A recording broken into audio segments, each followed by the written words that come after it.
It's Paul with I Like to Paint Minis. Getting my first video together, trying out some software. Lighting might be bad. Of course, you see the background. You might see an occasional dog pop up.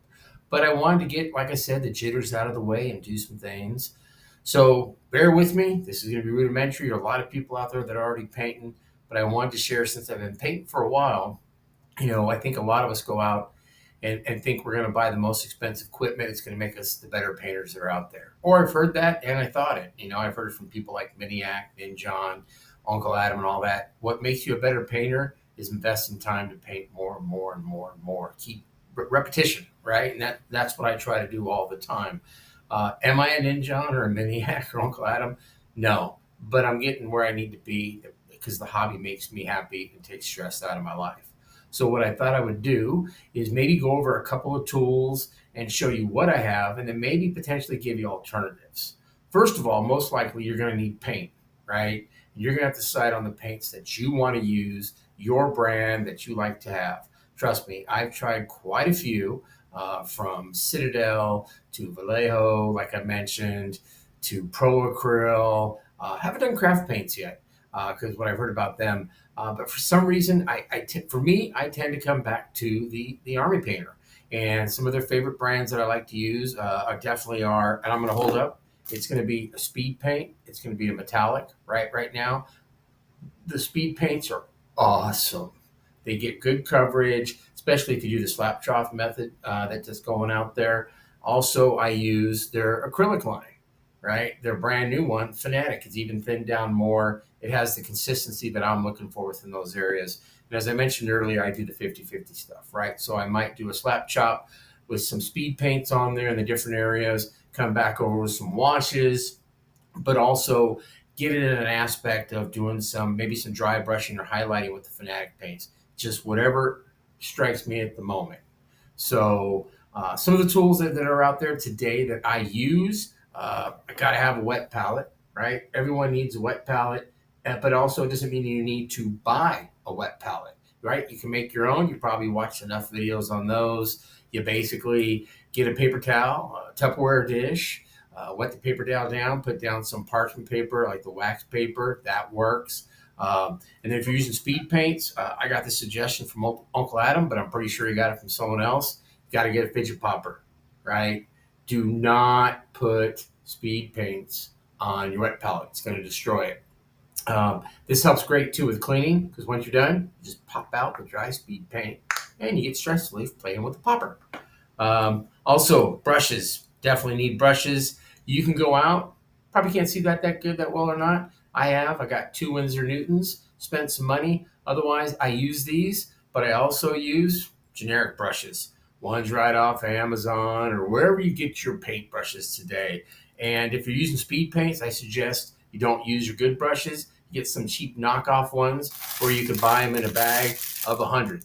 That's what I do, right? It just works for me in that aspect. And after a few sessions with those, I get rid of them, right? Throw them away, toss them, or maybe cut them down to small little rectangles, whatever it may be, to use it for another dry brush or something like that.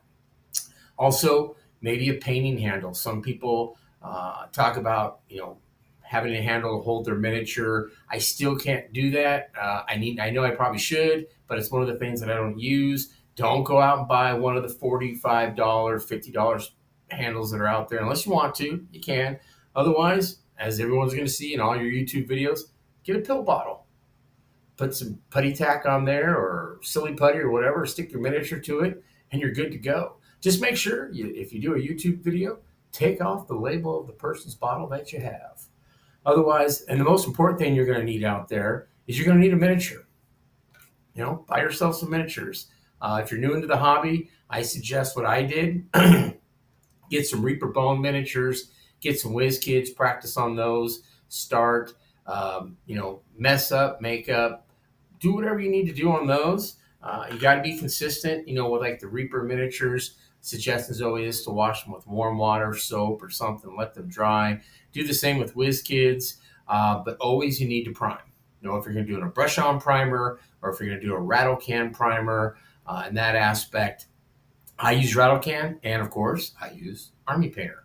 I use their matte black, and I kind of do a slap chop method. If not, I use some of their gray flat primer and the rattle can, and use that. And I also use brush on primer, depending where I need to be within those areas, right? Start your journey there. Main thing about this hobby is I've learned from a lot of great YouTubers out there. Have fun, right? If you're not having fun, how's it a hobby? How's it taking away your stress? It's going to take your money, right? But it's one of the most affordable hobbies that are out there until you get too knee deep into it, and then you start filling up your office or your room, your closets with Kickstarters and plastic crack everywhere out there to be. But you know what? I'm having fun within those areas, and I'm enjoying it. I want you to enjoy it too. So I thought I'd put one of these videos together. Like I said, I'm new to YouTube, especially some of the software that's out there. You've seen some of my shorts. If you like what you see, I ask that you subscribe. If not, take a look, watch. Maybe you want to put comments on there on things that you'd like to see, or maybe things that I learned as a newbie in this hobby, and I can help answer the best I can. If not, I can put you out to another YouTuber out there that's been doing it a lot longer than I have. And then when you get to the point of doing your miniatures, you'll see that, you'll start working on things. And here's something I'm working on right now. I got this from a buddy of mine from DMJ. I think it's a Call of the Kalulu.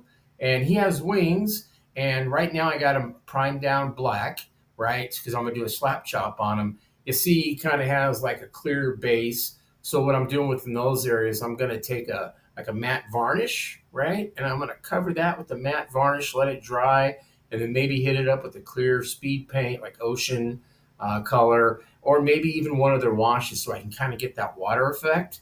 And then, of course, I got the wings, right? The wings go on the back, they're primed in black, and I'll do the slap chop in that aspect. And you're probably going to ask, how did I keep the base so clean compared to not priming that black as well? Well, I forgot who I was watching. I don't know if it was Ninja or one of those guys. Silly putty. Don't use poster tack. Just hit the silly putty anywhere on your model that you want, or you don't want the paint, put it over there, and you're set to go. It works great. Plus, you get to play with some silly putty. Otherwise, once I have this miniature done and painted up, I'll get it out there, share it with you guys, either on a short or another video, or maybe even I'll do a tutorial of me painting this my style, what I do. I don't have all the answers. I've learned some of the tricks. I'm still trying to learn the tricks. One of the things I've been working on that is driving me crazy is wet blending. Um, Good person to watch for that is Sam Lentz, an amazing artist to watch him do his work. And I want to get there. Will I be Sam Lentz? No. But in reality is I'll be Paul. And that's what I am. I'm a genuine person, transparent. I want to make this channel successful, to have fun, right? I know people are out there and they run this as a business, and that'd be great. But right now, I'm having fun. I'm learning new things. Dude, I'm 55 years old, and I'm learning something new every day. And now with YouTube, besides doing that, I'm learning how to use different programs, applications that I can take anywhere.